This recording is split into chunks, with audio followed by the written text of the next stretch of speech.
this play, you better get a move on now, because we're running behind. Okay, Mom. Hey, Brett.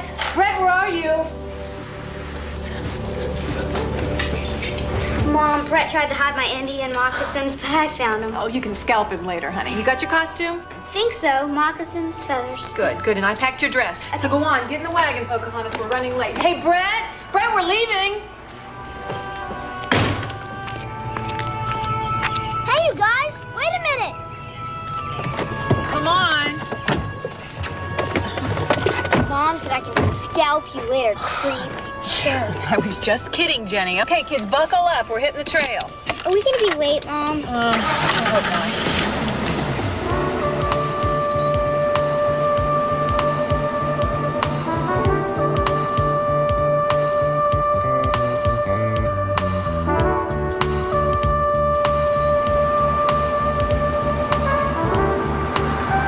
Hey, listen, Brett, do you have any homework tonight?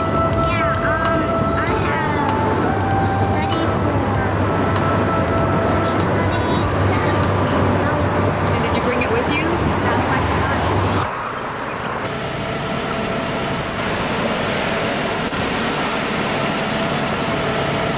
Are we gonna be late, Mom? I don't know. I hope not. There's a lot of traffic out here today, Jenny. Just practice your lines or something. The land is good to my people. The land is good to... Jenny, could you just be quiet a second, all right? Come on. Come on. Great.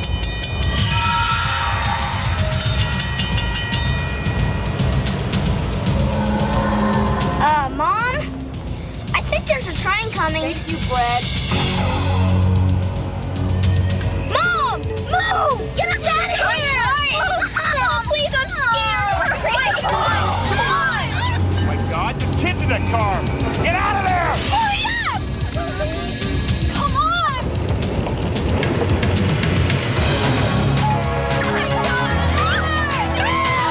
Get out of the car!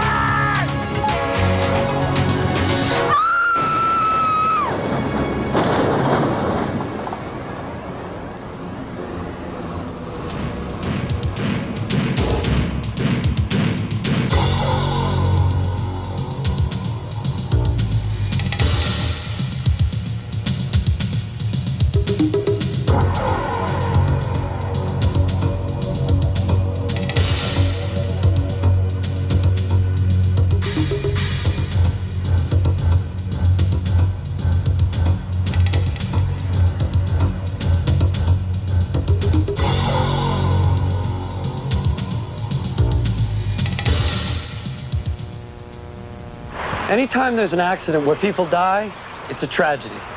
But if you work for the railroad like I do, and the crash involves a train, you take it especially hard. For railroad people, there is nothing worse than a fatal crash at a highway rail grade crossing. In fact, any crash affects us. They're all bad, and you know why. It's an 8,000-ton train versus a 2-ton car. Or worse, a train versus a person. And that's no contest. But it happens, and people die. Because they're stupid? No, they don't think. And they don't understand the danger. And they don't realize the fact that a moving train can't stop for you. Period. Jack here is an engineer. Jack, what's the stopping distance of a train going 30 miles an hour? Well, depending on the size and weight, half a mile or better. And what if you're going 60 miles an hour? Take us over a mile to stop. This is what your car looks like from half a mile away. Like nothing. I mean, he can't even see you from a mile away. Why would a train stop for something it can't see? Or why would someone be on the tracks to begin with? Now, Mrs. Slayton was trying to save time by staying right behind the car in front of her, even though she ended up in the path of a train, boxed in with nowhere to go. Don't drive onto the tracks unless you can drive off the tracks. It makes sense, doesn't it? They're big, they're heavy, and it seems like they're everywhere. You get used to trains. You don't think of them as dangerous, and they're not, unless you get in the way. One way to get in the way is to ignore all the crossing signals and warning devices that are put there to save your life. So look at them, even the ones you pass every day, and don't ignore what they're telling you. So when you see a gate down or the red lights flash, don't take them for granted. They should trigger a warning in your head. Stop and don't drive around. When a gate is down, there's usually a train in the vicinity. If there's a train coming, you don't want to be in the crossing. What if the gate closes behind you? Simple. Drive forward, don't try to back up. Okay, what if you get boxed in? You can't back up and you can't drive forward. You get out, forget the car, and run away from the tracks, preferably toward the direction of the train. Your car will be history, but you will be alive.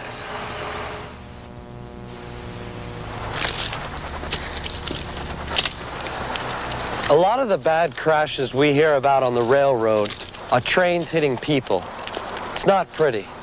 It happens when kids or grown-ups walk on the tracks where they shouldn't be in the first place. Hey, it's not just dangerous. It's against the law. But if you still want to do it, think about Tony Stanton, a kid who loved to fish. He never thought of fishing as a life-threatening sport until the day he tried to fish from a trestle.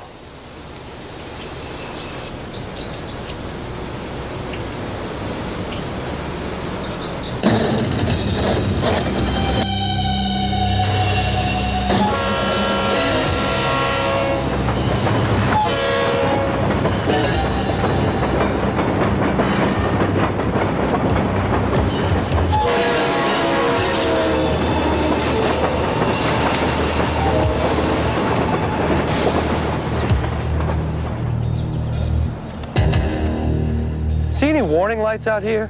Any gates or signals? Trains don't routinely blow their whistles out here. That's how they can be on you before you know it. Especially if you're like this guy.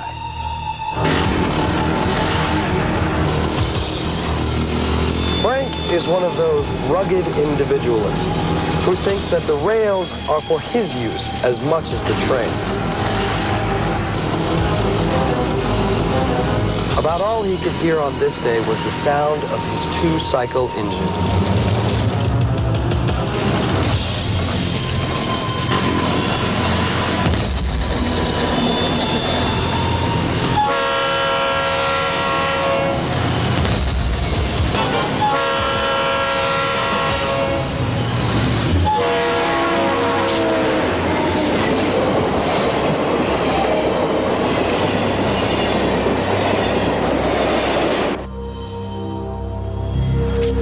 Quite simply, tracks are for trains and nothing else. People who think differently are playing a losing game.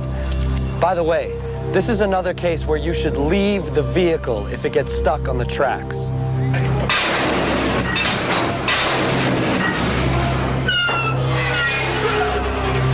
Believe it or not, some kids think a rail yard is a great place to play. The truth, with tons of heavy equipment in motion, it's about as safe as playing in the middle of a 4-lane highway in rush hour traffic.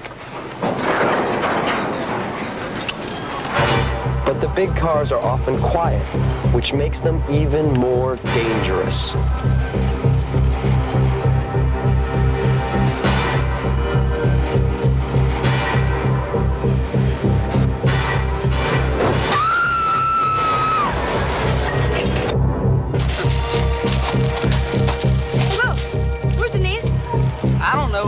She's right behind me, man. Lori, you seen Denise? Wasn't she right over? No! Denise! Oh my gosh! Denise!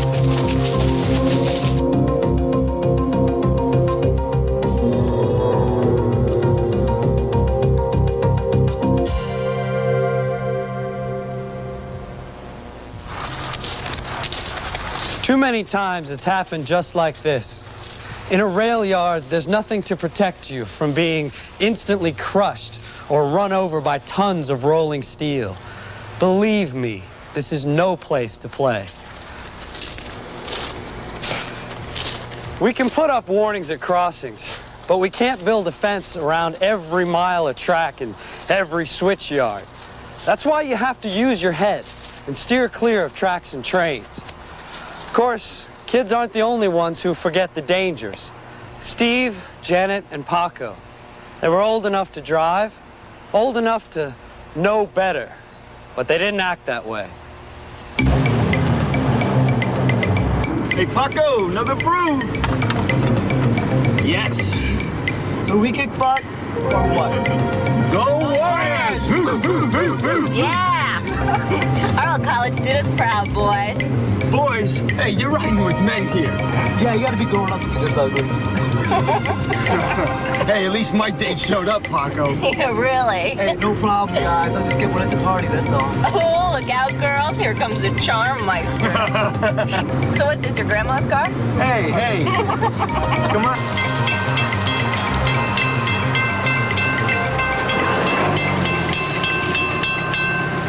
Oh, we can't wait for a train. The girls will be gone by the time I get there.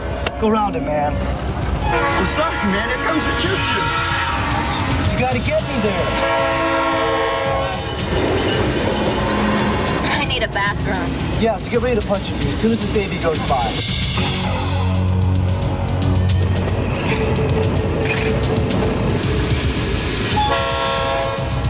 All right, fasten your seatbelts, Warriors. Right. Prepare to lift off.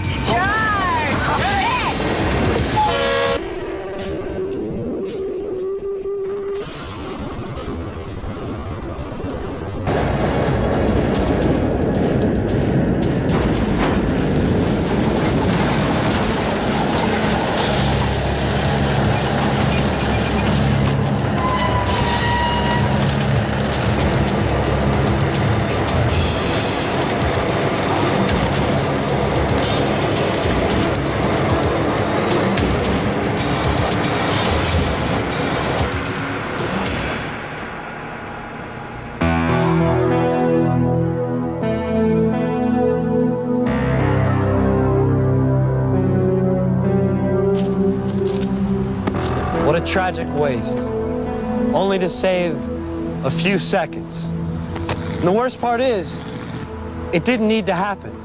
It never does.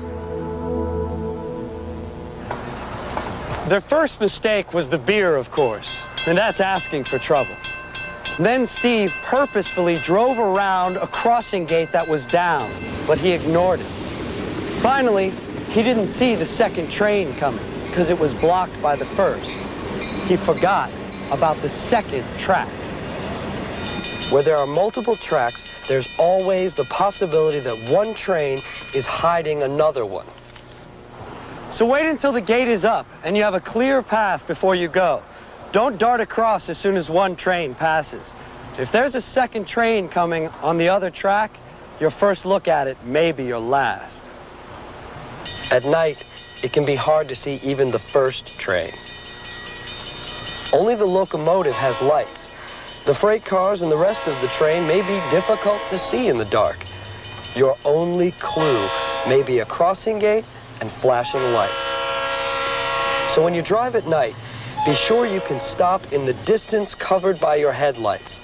In other words, don't overdrive your headlights.